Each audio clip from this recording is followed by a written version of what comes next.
Hello friend, कैसे हैं आप लोग। आज है तारीख 20 और आज हम देखते हैं अपने यूट्यूब चैनल का एक नया शो जिसका नाम है editorial analysis, right.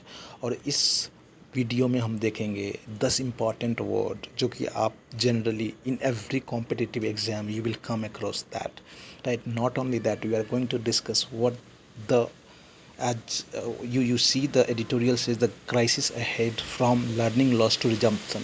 This article talk about the education system after COVID-19, right। जैसे हम सभी जानते हैं जो पिछले 16 से 20 महीने हमारे स्कूल्स जितने भी है वो सारे लगभग बंद रहे, तो अब इसके बाद हमारा अप्रोच क्या होगा। Just we see the article what it says about. सबसे पहले तो ये कह रहा है जो जैसे कि कोविड-19 के कारण जो स्कूल बंद हुआ और ऑलमोस्ट 16 मंथ्स, उसके बाद हमने ऑनलाइन एजुकेशन को अडॉप्ट किया। अब ऑनलाइन एजुकेशन अडॉप्ट करने का एक तो फ़ायदा ये हुआ जो yes we got the alternative. At the same time, just you think about the poor section of our society which do not have the facility of digital platform like mobile or internet connection. They didn't get education. इसके बाद ये article बात कर रहा है यदि online education मिला भी है तो क्वालिटी ऑफ एजुकेशन क्या था, क्या हमारे टीचर्स अच्छी तरह से उसको हैंडल कर पाए। No. So if we see there has been degradation of education in our online learning. अब ये कह रहा है जो ये आर्टिकल ये कह रहा है, ये एडिटोरियल जो नीदरलैंड में और कई सारे देश में सर्वे हुआ है, यहाँ ये कहा गया है जो इस ऑनलाइन के कारण या फिर स्कूल बंद होने के कारण बच्चों में लर्निंग लॉस हुआ है, at the same time nutritions loss हुआ है। अब इसके बाद further if you read this तो यहाँ एक इंटरनेशनल एक्सपीरियंस दिया हुआ है जो कौन से देश ने इस कोविड के दौरान अपने एजुकेशन सिस्टम को कैसे हैंडल किया, कैसे टैकल किया, जिसमें केनिया, घाना, यूनाइटेड स्टेट, इटली, यूएस इत्यादि का एक सर्वे दिया हुआ है। अब हम बाद में देखते हैं जो ये हमें क्या करना चाहिए, what would be our agenda ahead. तो ये आर्टिकल ये बहुत बढ़िया से इस चीज़ को डील कर रहा है। तो this article is very much important for UPSC mains. अब चलिए हम हमारा जो मेन पर्पस है, मेन मुद्दा है, ये वर्ड सीखना है, राइट।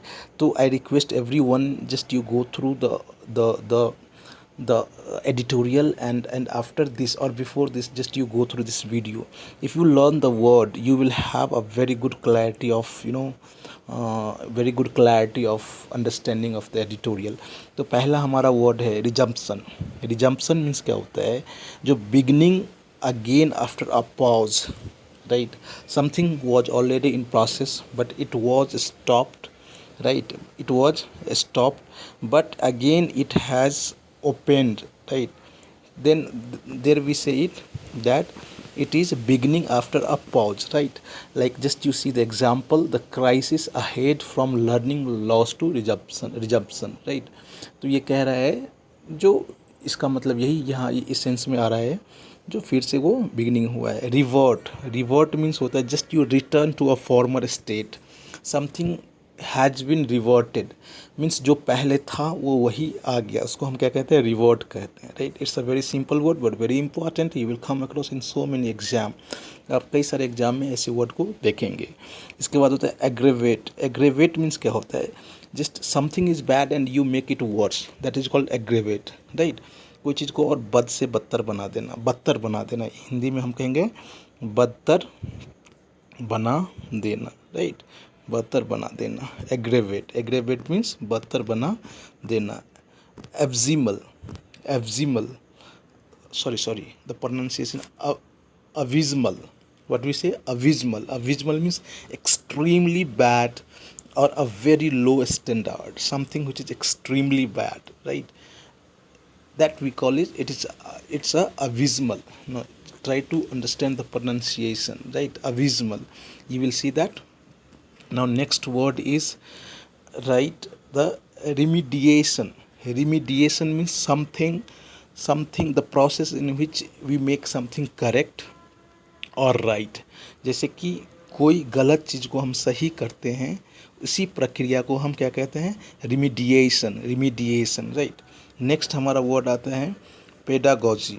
पेडागॉजी ऑफ कोर्स जैसे ही गॉजी जहाँ भी लगेगा इसका मतलब हो जाता है व्हाट, स्टडी, तो यहाँ हम पेडागोजी का मतलब ये देखते हैं, the the study of teaching methods, what we said, the study of teaching method.